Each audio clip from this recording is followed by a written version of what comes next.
Hello everyone, CGPSC ABCD में आप सभी का स्वागत है। इस वीडियो के अंदर हम एक बहुत ही इम्पोर्टेंट टॉपिक का डिस्कशन करने वाले हैं। देखिए, इससे पहले भी मैं डिस्कस कर चुका था। वो जो टॉपिक है वो है जो कि सहायक प्रबंध भर्ती परीक्षा 2023 CBAS 23 जो एग्ज़ाम होने वाला है उससे संबंधित है। ठीक है, जैसे कि आपको पता है कि छत्तीसगढ़ सहकारी बैंक भर्ती परीक्षा 2023 होने वाला है। मैं उसी के बारे में डिस्कशन करने वाला हूं। जैसे कि हम सभी को पता है कि इसमें 4 तरह के पदों की भर्ती की बात की गई है, जो है सहायक प्रबंधक, फील्ड ऑफिसर, कार्यालय सहायक, सामान्य सहायक और समिति प्रबंधक। ठीक है, ये सारे पोस्ट का और कुछ कनिष्ठ प्रबंधक का भी पोस्ट है इस तरह का। तो इन जो पद आए हैं इनका एग्ज़ाम होने वाला है और एग्ज़ाम का डेट भी अनाउंसमेंट कर दिया गया है। ठीक है, इसमें क्या सिलेबस होना चाहिए, ठीक है, क्या इसमें एज लिमिट है, क्या यहाँ पे हमको क्वालिफिकेशन की ज़रूरत है, ठीक है, कौन इस फॉर्म को भर सकता है और इसकी तैयारी कैसे किया जाए, इसके लिए स्ट्रेटजी कैसा होना चाहिए। क्योंकि हमारे पास जो समय है वो लगभग 45 दिन का समय रह गया है और इस 45 दिन में अगर इस एग्ज़ाम को क्रैक करना है तो आपके पास एक प्रॉपर स्ट्रेटजी होना चाहिए इस एग्ज़ाम को क्वालिफाई करने के लिए।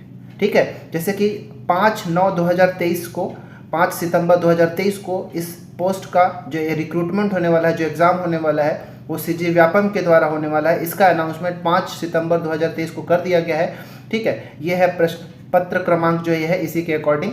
ठीक है, अब इस वीडियो के अंदर हम ये सारे चीज़ का देखने वाले हैं। देखिए, हालांकि मैं पहले भी सुबह मॉर्निंग में एक वीडियो डाला था जो कि था संभावित, ठीक है, जो वीडियो था वो क्या था, संभावित पाठ्यक्रम पर संबंधित था।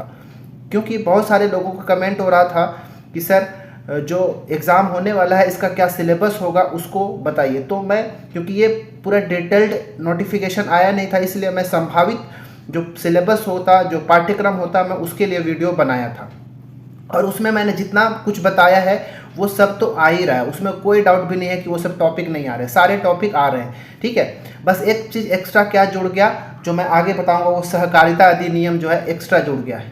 ठीक है, तो बस इसको मैंने नहीं बताया था, तो यहाँ पे इस चीज़ को हमको जोड़ देना है। तो इस सारे चीज़ का हम इस वीडियो के अंदर डिस्कशन करेंगे कि कैसे हम 45 दिन के लिए स्ट्रेटजी बताएं। तो पहले शुरुआत में, क्योंकि सारा सिलेबस को मैं ऑलरेडी डिस्कशन कर चुका हूं तो उसमें मैं ज़्यादा टाइम नहीं दूंगा, बस ये बताऊंगा कि कैसे उसको पढ़ना है, कहां से पढ़ना है, और मैं अपने YouTube चैनल से आपको क्या क्या पढ़ाऊंगा, ये सारा चीज़ मैं बताते जाऊँगा। और क्या क्या मेरे YouTube चैनल पे अवेलेबल है वो सब आपको देखने को मिल जाएगा।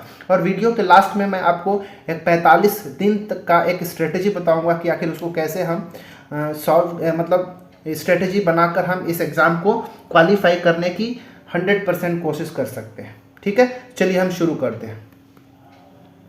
देखिए, सबसे पहले जो ऑनलाइन भरने का जो आवेदन का भरने की जो प्रारंभिक तिथि है वो 6 सितंबर 2023 बुधवार, मतलब आज से ही ये फॉर्म जो है भराया जाना शुरू हो गया है। ठीक है, तो आप पहले देख लें कि कैसे भरना है। ठीक है, पहले एक बार आप चाहें तो उसके वेबसाइट को विजिट कर सकते हैं और कैसे फॉर्म को भरना है आप एक बार देख सकते हैं। तो आज से स्टार्ट हो गया है। अगर आप एलिजिबल हैं, एलिजिबिलिटी क्राइटेरिया क्या है हम आगे डिस्कशन करेंगे। ठीक है, लेकिन अगर आप एलिजिबल है, आपको पता है, तो आप फॉर्म को जल्द से जल्द भर दें अपना। ठीक है, अब देखिए, जो अंतिम तिथि होगा फॉर्म भरने का वो 23 सितंबर 2023 होगा। ठीक है, मुश्किल से 17 से 18 दिन का समय दिया गया आपको। त्रुटि सुधार के लिए 1 दिन का समय, मतलब 24 से लेकर 26 तारीख तक का दिया गया है। और परीक्षा की तिथि जो संभावित है, क्योंकि कंफर्म तो नहीं कहा जा सकता है, कई बार से वो चेंज होता है, वो डेट जो है 15 अक्टूबर 2023 दे दिया गया है। मतलब अगर आज की मैं बात करूँ 6 सितंबर है और एग्ज़ाम जो होगा 15 अक्टूबर का है। ठीक है, तो यहाँ से अगर यहाँ तक देखेंगे तो मुश्किल से आपको 45 दिन का समय आपके पास है, 1.5 महीने का समय है। इस 1.5 महीने का समय में आपको एक प्रॉपर स्ट्रेटजी की ज़रूरत होगा कि कैसे इसको क्वालिफाई करना है। ठीक है, परीक्षा का समय जो होगा, 2 तरह का एग्ज़ाम होगा, एक सहायक प्रबंध फील्ड ऑफिसर, कार्यालय सहायक, सामान्य सहायक, समिति प्रबंधक। इसका जो है पूर्वाह्न में होगा। ठीक है, सुबह टाइम में होगा 12 बजे से पहले। और जो दूसरा पोस्ट है कनिष्ठ प्रबंधक, कनिष्ठ प्रबंध संवर्ग, ट्रेजरी, ये सब का अपराह्न में होगा, मतलब PM में 12 बजे के बाद होगा, दोपहर के 12 बजे के बाद। मतलब लगभग ये 2:30-3 बजे के आसपास ही एग्ज़ाम होता है। ठीक है, 2 तरह का एग्ज़ाम है। इसका परीक्षा केंद्र जो है टोटल हमारे छत्तीसगढ़ के जो 31 जिले हैं, सभी जिलों में इसका परीक्षा केंद्र बनाया जाएगा। तो ये बेसिक जानकारी थी। अब हम आगे देखते हैं।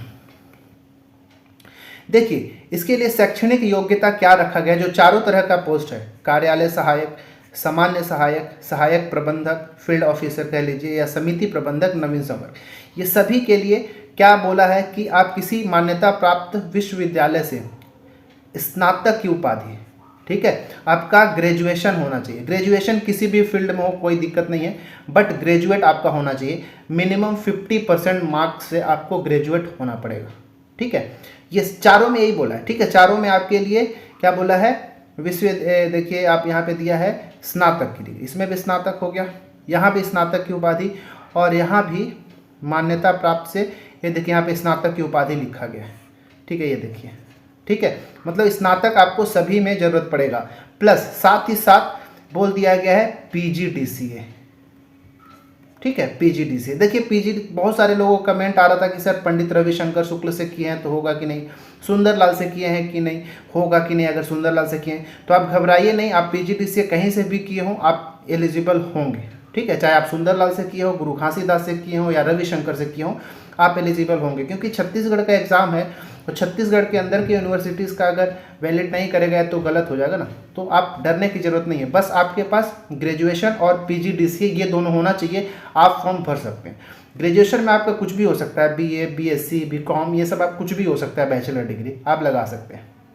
देखिए कई लोग का ये भी है कहना था कि सर मैं कंप्यूटर साइंस से मैंने बैचलर डिग्री प्राप्त किया है, अलग से कोई PGDCA का कोर्स हमने नहीं किया हुआ है, ठीक है, तो क्या हम एलिजिबल होंगे कि नहीं। तो देखिए यहाँ पे ऐसा कुछ मेंशन तो प्रॉपरली नहीं किया गया है, बट आप एक काम जरूर करें कि फॉर्म को आप रजिस्टर करके भरने की कोशिश करें। भरते समय अगर ऐसा कोई ऑप्शन दिया होगा कि नहीं BE वाले जो हैं बिना PGDCA के भी अगर अप्लाई कर सकते हैं, तो आपके लिए बहुत अच्छी बात है, आप वहाँ से अप्लाई कर लीजिए।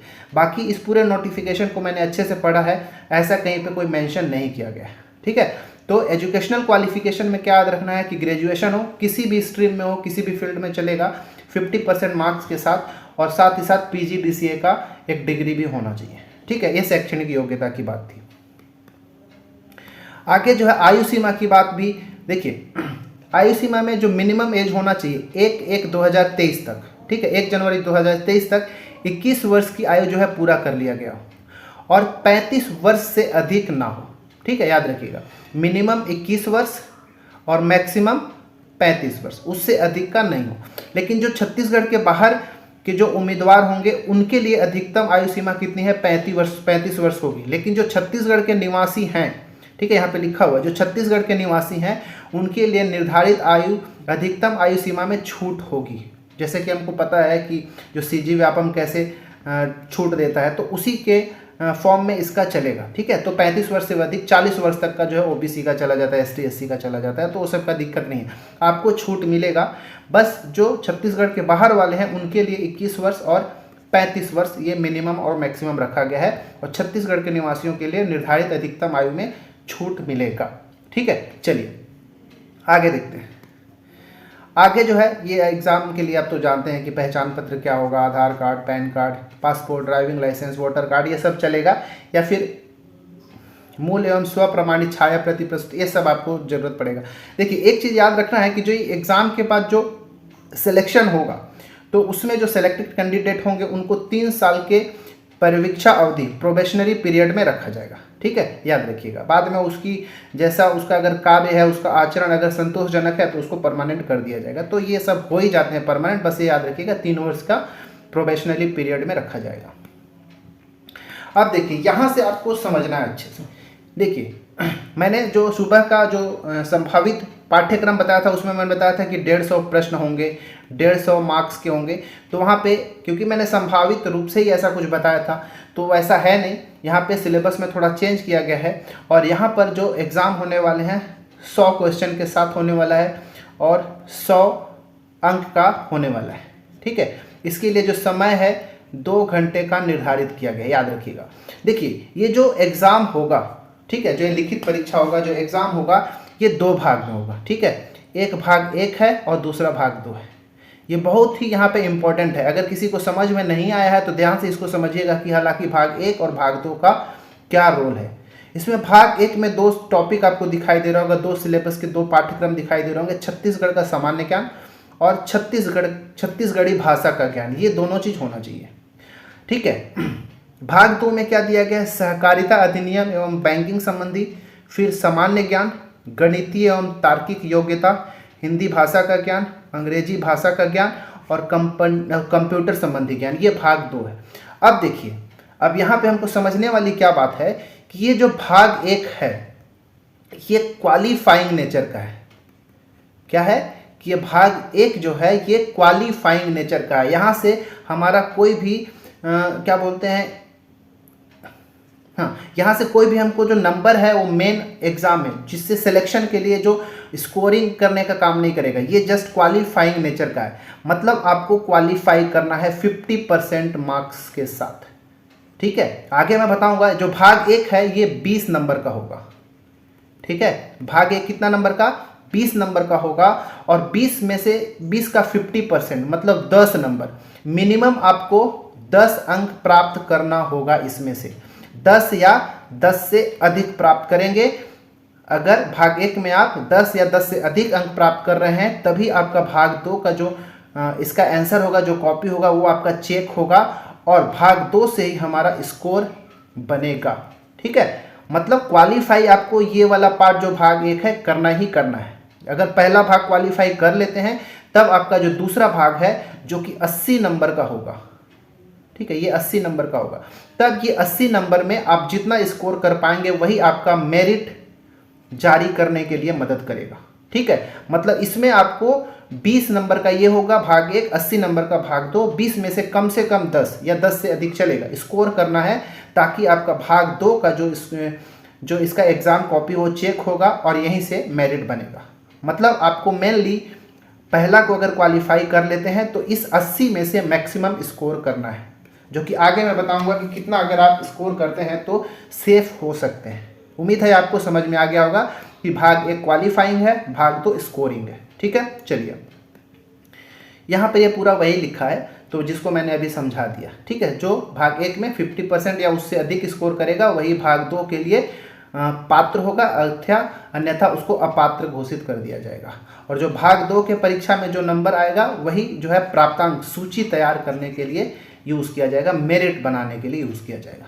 ठीक है, चलिए अब यहाँ से सिलेबस जो है ऑलरेडी आप सभी को पता चल गया होगा, तो अब मैं यहाँ पे बस आपको ये बता दूंगा कि इसको पढ़ना कहाँ से है और मैं आपके लिए क्या क्या जो वीडियोज़ यहाँ पे अवेलेबल कर सकता हूँ। ठीक है, तो देखिए कुल प्रश्न कितने हो जाएंगे हमारे 100 प्रश्नों, मतलब प्रश्नों की संख्या 100, कुल अंक 100 नंबर का, मतलब एक क्वेश्चन के लिए 1 अंक आपको दिया जाएगा, समय 2 घंटे का। देखिए इसमें माइनस मार्किंग की बात कहीं नहीं किया गया है, परंतु व्यापम है तो 1/4 माइनस मार्किंग होता है। एक गलत होगा तो 0.25 मार्क्स जो है आपका काट लिया जाएगा, याद रखिएगा। ठीक है, अब देखिए भाग 1 तो हो गया, ये भाग 2 है छत्तीसगढ़ का सामान्य ज्ञान, और भाग 1 में पहला जो है छत्तीसगढ़ का सामान्य ज्ञान जिसमें इतिहास वगैरह यहाँ पे आप देख लीजिएगा, ये सब पढ़ना है, और छत्तीसगढ़ी भाषा का ज्ञान, ये दोनों है। इन दोनों को मिला के ये दोनों कितने कितने के हैं, 10-10 नंबर के हैं। देखिए ये भाग 1 के भी मैं बात कर रहा हूँ। ठीक है, भाग 2 में भी नहीं है, भाग 1 में ये 10 नंबर। ठीक है, 10 प्रश्न 10 अंक, यहाँ भी 10 प्रश्न 10 अंक, टोटल देखेंगे तो 20 प्रश्न 20 अंक। ये भाग 1 का है। भाग 1 वाला क्या है, क्वालिफाइंग नेचर का है। इस 20 में से इसमें से आपको मिनिमम 10 या उससे अधिक जो है आपको स्कोर करना है, ताकि आप भाग 2 के लिए पात्र हो जाएंगे। ठीक है, अब हम भाग 2 की बात करते हैं। ये भाग 2, यहाँ से भाग 2 जो है ये टोटल 80 नंबर का होगा। ठीक है, इस भाग 2 क्या है, हमारा स्कोरिंग वाला पार्ट है। यहाँ से आपको मैक्सिमम स्कोर करना है, जितना ज़्यादा आप चाहें उतना स्कोर कर सकते हैं। तो भाग 2 में अगर भाग 1 में आप 50% से अधिक नंबर लाते हैं, यानी कि 10 से अधिक, तब आप भाग 2 के लिए पात्र हो जाएंगे। पात्र होने के बाद जो पहला इसमें है वो है सहकारिता अधिनियम एवं बैंकिंग संबंधी प्रश्न आपसे पूछे जाएंगे। यहाँ पे पूरा सिलेबस का टॉपिक दिया है, आप ये टॉपिक पढ़ेंगे। ये 25 प्रश्न पूछे जाएंगे, वो कि 25 अंक का होगा। ठीक है, तो इसके पढ़ने के लिए आप क्या कर सकते हैं, मार्केट से अगर कोई बुक मार्केट में अवेलेबल हो तो आप उसको लेके पढ़ सकते हैं, इंटरनेट से आप पीडीएफ वगैरह निकाल के उसका प्रिंट आउट करके पढ़ सकते हैं, या फिर मैं इसके लिए एमसीक्यू वीडियो आप सभी के लिए बनाऊंगा। ठीक है, इसके लिए जो सहकारिता अधिनियम एवं बैंकिंग संबंधी जो टॉपिक है, ये जो कि 25 नंबर का है, अच्छा सबसे ज़्यादा जो स्कोरिंग वाला जो टॉपिक है इस पूरा भाग 2 में वो यही है, सहकारिता अधिनियम एवं बैंकिंग, 25 प्रश्न 25 अंक का। इसके लिए मैं एमसीक्यू वीडियो जो है अपने चैनल पे प्रोवाइड करूंगा, तो आप यहाँ से भी प्रैक्टिस कर सकते हैं। बाकी एक बुक मार्केट से कोई सा भी जल्दी से ले लीजिए और इसका पढ़ाई शुरू कर दीजिए। सबसे ज़्यादा स्कोर करने वाला टॉपिक यही है। ठीक है, यहीं से सबसे ज़्यादा प्रश्न पूछे जाएंगे। आगे देखते हैं। इसके बाद सामान्य ज्ञान। सामान्य ज्ञान में यहाँ पे देखिए ये पूरा जो है ये भारत के परिप्रेक्ष्य में है। ठीक है, छत्तीसगढ़ वाला जो है वो कहाँ कर दिया, आपको क्वालिफाइंग वाला भाग 1 में डाल दिया। तो यहाँ पे देखिए भारत का इतिहास, स्वतंत्रता आंदोलन, भौतिक सामाजिक आर्थिक भूगोल, राजनीतिक अर्थव्यवस्था, संविधान, राज्य व्यवस्था, मौलिक कर्तव्य अधिकार, सूचना का अधिकार, भारतीय सभ्यता संस्कृति, अर्थव्यवस्था, विज्ञान प्रौद्योगिकी, दर्शन कला, साहित्य संस्कृति, समसामयिक घटनाएं, खेल, पर्यावरण, ये पूरा जो है इंडिया के परिप्रेक्ष्य में आपसे पूछ दिया गया है। क्योंकि छत्तीसगढ़ वाला जो संदर्भ में पूछा गया था वो तो आपको क्वालिफाइंग भाग 1 में डाल दिया। ठीक है, तो यहाँ से 10 नंबर के मात्र पूछे जाएंगे। क्लियर है इतना? तो आधिकारिकता वाले से 25 और यहाँ से 10, 25 10 35 नंबर का भी हमने डिस्कशन कर लिया। इसके लिए भी आप जो भी अभी तक, क्योंकि ये ऐसा टॉपिक है जो अभी तक आपने कोई सा भी एग्जाम दिया है तो यहाँ से आपने हमेशा से तैयारी किया होगा। ठीक है, तो इसमें आपको ज़्यादा समय नहीं लगेगा क्योंकि आप ऑलरेडी पढ़ चुके हैं। एकदम बिल्कुल ही नए कैंडिडेट है तो आपको बहुत ज़्यादा मेहनत करने की ज़रूरत पड़ेगा। ठीक है, ये 45 दिन बहुत ही कम है आपके लिए, लेकिन जो पहले से पढ़ते आ रहे हैं उनके लिए 45 दिन पर्याप्त है। ठीक है, तो ये जो एग्ज़ाम होगा उन्हीं लोगों के लिए होगा जो पहले से तैयारी कर रहे हैं, कई सारे एग्ज़ाम दे चुके हैं, उनकी तैयारी अच्छा खासा हो चुका है, उन्हीं के लिए एग्ज़ाम है। बाकी नए कैंडिडेट को तो पता ही नहीं चलेगा कि वो कहाँ रहेंगे। ठीक है, तो ऐसा भी नहीं है कि इम्पॉसिबल है, अगर वो अच्छा हार्डवर्क करेंगे तो ज़रूर उनसे हो सकता है। तो ये वाला टॉपिक आप पहले से कहीं से पढ़े हैं तो वहाँ से भी कर सकते हैं। साथ ही साथ मैं इसके लिए एमसीक्यू वीडियो आपके लिए यूट्यूब में लेकर आऊँगा। ठीक है, और आप जो भी बुक इसके लिए पहले से फॉलो करते आ रहे हैं तो वहाँ से आप उसी से पढ़ें। नया बुक लेके पढ़ने की ज़रूरत नहीं है, जो प्रीवियस बुक है जिसमें आप कई बार पढ़े हैं उसी को पढ़िए।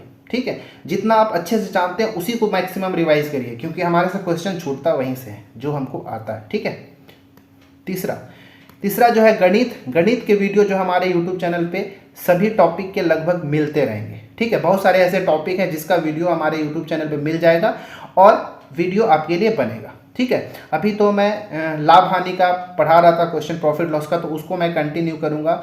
फिर चक्रवृद्धि ब्याज, साधारण ब्याज के भी क्वेश्चन करा था, तो मैं वो सबको धीरे धीरे आपके लिए करा दूंगा। ठीक है, कोशिश करूँगा कि आपके लिए अवेलेबल हो। ठीक है, तो यहाँ से भी आपसे 10 नंबर का पूछा जाएगा, तो ये बहुत ज़्यादा इंपॉर्टेंट है। ठीक है, यहाँ पे क्वेश्चन आप लगाइए, जितना ज़्यादा पॉसिबल हो सके लगाइए। ठीक है, यहाँ से भी मैं वीडियो तो खुद लाऊंगा, साथ ही साथ अपने पास जो पहले से जिस बुक को फॉलो करते हैं वहाँ से आप क्वेश्चन जो है मैक्सिमम लगाते रहें। ठीक है, आगे चौथा टॉपिक।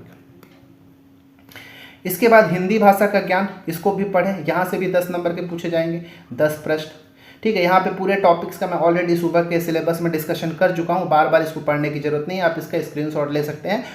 इसके लिए भी वीडियो कुछ कुछ मैं लाता रहूँगा। ठीक है, बाकी आप इसको कहीं से भी अपना पढ़ते रहें। दिन भर इसको पढ़ने की जरूरत नहीं है, दिन भर में 1 आध घंटा निकाल लें, हिंदी पढ़ें, 1 आध घंटा अंग्रेजी पढ़ें, ऐसे आप कंप्लीट कर सकते हैं। अंग्रेजी भाषा का ज्ञान, ये सारा टॉपिक में से कुछ ऐसे टॉपिक है जैसे जेंडर हो गया, नंबर, आर्टिकल्स, ये सब तो मैं अपने चैनल में करा चुका हूँ, तो वहाँ के क्वेश्चंस भी आप लगाएंगे तो आपके लिए हेल्पफुल हो जाएगा। साथ ही साथ अभी मैं एक्टिव पैसिव वॉइस पढ़ा रहा हूँ, जिसका 3 वीडियो अपलोड कर चुका हूँ, और ये ऐसा वीडियो है कि सारे एग्जाम में आपको क्वेश्चन देखने को मिलेगा। 100% इस एग्जाम में भी आपको 1 से 2 प्रश्न देखने को मिलेगा एक्टिव टू पैसिव वॉइस के लिए। इसीलिए 3 वीडियो मैं अपलोड कर चुका हूँ, एक और इसका वीडियो आएगा, तो यहाँ से वॉइस आपके लिए हमेशा के लिए कंप्लीट हो जाएगा। इसके बाद एंटोनिम सिनोनिम के भी वीडियो अवेलेबल है। डायरेक्ट इनडायरेक्ट नरेशन भी मैं करा दूंगा क्वेश्चन, 1 वर्ड सब्स्टिट्यूशन के भी कुछ वीडियोस अवेलेबल है। स्पेलिंग एरर वाला भी 2 वीडियो अवेलेबल है, उसको आप देख के अगर चले जाएंगे तो आपसे छूटेगा नहीं। प्रोवर्ब्स और इडियम और फ्रेज से भी वीडियोस मैं बना दूंगा। बाकी यहाँ पे जो भी इंपॉर्टेंट कंजक्शन और प्रीपोजिशन है, ये सारे के लिए भी वीडियो हमारे चैनल पे आपके लिए बहुत जल्दी मिल जाएगा, और ये 10 प्रश्न पूछे जाएंगे 10 नंबर के। ठीक है, चलिए आगे बढ़ते हैं। इसके बाद लास्ट जो टॉपिक है जो एग्जाम में आएगा, कंप्यूटर। ये सारे जो टॉपिक्स यहाँ पे लिखे हैं ये सब मैं सुबह डिस्कस कर चुका हूँ, मैं अभी पढ़ूंगा ना। यहाँ से 15 प्रश्न पूछे जाएंगे, 15 मार्क्स के पूछे जाएंगे। देखिए हमारे यूट्यूब चैनल में भी 10 से 15 वीडियो जो है अवेलेबल है, उसका MCQ के फॉर्मेट में है, तो उसको आप ज़रूर एक बार देख लें, क्योंकि मेरे जो पुराने स्टूडेंट्स हैं जो एग्ज़ाम देकर आ चुके हैं वो सारे वीडियो को देखे हैं, और कई बार मुझे देखने को मिला है कि मैं वो सारे क्वेश्चंस एज इट इज़ आपको मिल जाएंगे जो वहाँ पे पढ़ाए गए हैं, जो मैंने क्लास लिया है। तो एक बार वो सारे वीडियोज़ को ज़रूर देखें, इसमें बहुत सारे टॉपिक का आपको टॉपिक वाइज MCQ भी मिल जाएगा, और आगे मैं कराऊँगा भी, ठीक है। तो इसके और भी वीडियोस आते रहेंगे। इस प्रकार भाग 2 जो है टोटल 80 प्रश्न पूछे जाएंगे 80 नंबर का, जिसमें से भाग 1 और भाग दोनों मिला के 100 प्रश्न 100 अंक का, जिसमें पहला भाग था वो क्या था, क्वालिफाइंग, और जो दूसरा भाग है वो स्कोरिंग था। दूसरे वाले भाग में हमको फोकस करना है। तो ये तो बेसिक था हमारा कि कैसे क्या करना है।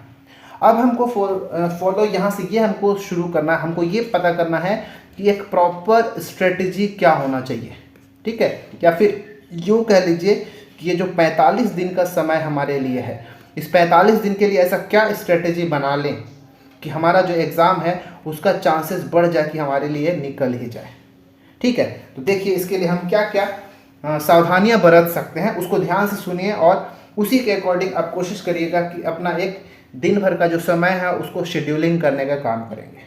जैसे स्ट्रेटजी में अगर पहला पॉइंट देखा जाए तो आप ये करेंगे कि पूरा जो आपके पास दिनचर्या है, ठीक है, देखिए ये 45 दिन बहुत इम्पोर्टेंट है, ठीक है, क्योंकि अगर इस 45 दिन को अगर आप अच्छे से प्लान कर लेते हैं, स्ट्रेटजी बना लेते हैं, तो ये आपका 45 वर्ष जो आने वाला भविष्य का 45 वर्ष है उसको इंश्योर करने का काम करेगा।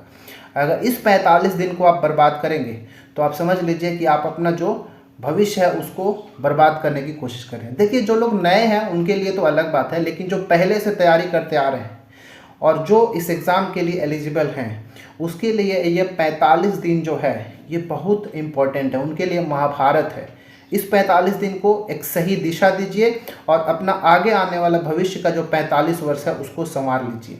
इससे आपका और आपके परिवार का भी भविष्य बनेगा। इस 45 दिन को डिसाइड करिए, फिक्स करिए, अच्छे से स्ट्रेटजी बनाइए और अपने लिए एक पद का निर्धारण करें, ठीक है। अब ध्यान से समझिए क्या करना है। ये जो आपको क्या करना है, इसका दिनचर्या बनाना है। 24 घंटे हैं आपको, इस 24 घंटे में आप कम से कम क्या करिए, 15 घंटे निकालिए, ठीक है। इस 15 घंटे को आप 2 पार्ट में डिवाइड कर सकते हैं। एक 8 घंटा ऐसा टॉपिक को ले लीजिए जो आपको नया पढ़ना है, ठीक है, जो नया पढ़ना है, थोड़ा हार्ड है और उसकी शुरुआत करना है। जैसे इस 8 घंटे में आप क्या क्या शामिल कर सकते हैं, जैसे अभी हम देखें सहकारिता अधिनियम, ठीक है, सहकारिता अधिनियम को इस 8 घंटे में शामिल कर सकते हैं। साथ ही साथ जो भी टॉपिक हमने यहाँ पे भाग 2 वाला देखा, जहाँ से आप स्कोर कर सकते हैं और जो बिल्कुल आपने नहीं पढ़ा ये 8 घंटे के अंदर रखेंगे। बाकी इस 15 घंटे में जो 7 घंटा बच गया, इस 7 घंटे में अभी तक आपने जितना कुछ पढ़ा है उसका रिवीजन करिए, ठीक है। ये 7 घंटा आपके लिए क्या है, रिवीजन के लिए है। अगर आप अच्छे से पढ़े हैं तो अभी तक आपने अच्छे से तैयारी किया है, ये सारा जो सिलेबस है अगर आप एक बार पढ़ लिए हैं तब की मैं बात कर रहा हूँ। अगर आप मान लो एकदम ही ज़्यादा कुछ तैयारी नहीं तो आप इसको एक काम कर लीजिए, इसको 10 घंटा कर लीजिए और इसको 5 घंटा कर लीजिए, ठीक है। अब ठीक है, अब 5 घंटा क्या है, रिवीजन के लिए आपको। इस 5 घंटे में आप वो सारा चीज़ रिवाइज करना है जो अभी तक आपने पढ़ रखा है, ठीक है। याद करिए, इसको रिवाइज करिए। ये 10 घंटा बिल्कुल नया पढ़ने के लिए, फ्रेश पढ़ने के लिए। क्लियर है इतना? ये आप ऐसे शेड्यूलिंग कर सकते हैं। और हाँ, जो मोबाइल में यूट्यूब में कुछ पढ़ने आते हैं, रील्स देखना शुरू कर देते हैं, शॉर्ट्स देखना शुरू कर देते हैं, ये सब चीज़ को भी ये 45 दिन के लिए बंद कर दीजिए भाई। अपने किस्मत को बनाना है पहले आपको, ठीक है। तो रील्स शॉर्ट्स देखना बंद करिए और अपना केवल जो स्टडी मटेरियल है उसे ही देखने के लिए यूट्यूब वगैरह में जाएं, अन्यथा किताब से पढ़ें, कोई दिक्कत नहीं है। ये पहला चीज़, ठीक है।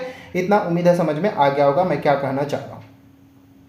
ये 10 घंटा में हमको क्या पढ़ना है, नया पढ़ना है। और नया भी जब पढ़ें तो ऐसे टॉपिक को सेलेक्ट करें जो इजी हो, जिसको आसानी से किया जा सकता है, जो बोर ना करता हो, ठीक है। ऐसे टॉपिक को पकड़ें। क्लियर है इतना? चलिए अब आगे क्या देखना है। अब देखिए हम अब क्या डिसाइड कर सकते हैं कि जैसे हमारे पास टोटल मान लो 80 नंबर का ही तो खेल है। पहला पार्ट अगर आप भाग 1 है उसको अगर आप क्वालिफाई कर लेते हैं तो बच गए 80 नंबर। 80 नंबर में आपको कितना स्कोर करना चाहिए, तो इस 80 में मैं कहता हूँ कि 65 नंबर आप लेकर चलिए। ठीक है, इस 80 में आप 65 नंबर आप ये कोशिश करिए कि आप 65 नंबर जो हमको स्कोर करना ही है मिनिमम। ठीक है, क्या बोल रहा हूँ, 80 में 65 आपको एनी हाउ स्कोर करना है। ठीक है, इस 65 को भी आप चाहें तो 2 पार्ट में बांट सकते हैं। ठीक है, 80 में से कितना आपको लाना है, 65। 65 को आप इस 2 पार्ट में बांट दीजिए। एक 25 पार्ट का है जो सहकारिता वाला है। ठीक है, ये सहकारिता वाला है। और बाकी जो बच गया कितना, 55 बच गया। ठीक है, क्योंकि 80 का टोटल 2 पार्ट में हमने बांटा, 25 जो कि सहकारिता वाला और बाकी जो बच गया 55। ये सहकारिता वाला है जो सबके लिए नया है, और ये 55 वाला ऐसा है जो सबके लिए पुराना है, सब पहले से पढ़ते आ रहे हैं। ठीक है, तो अब क्या करना है हमको ध्यान देखिए। इस सहकारिता वाले में 25 में से कोशिश करिए कि कम से कम इस 25 में से 15 स्कोर कर लीजिए भाई। ठीक है, क्योंकि ये सबके लिए नया है। 15 भी अगर आप स्कोर कर, 15 मिनिमम, 15 से अधिक तो आप कितना भी कर लीजिए। और जो बाकी का 55 बच गया, इस 55 में आप कम से कम, नहीं तो कम से कम मैं बात कर रहा हूँ, 55 नंबर यहाँ से स्कोर करें। ठीक है, 55 में से कम 50।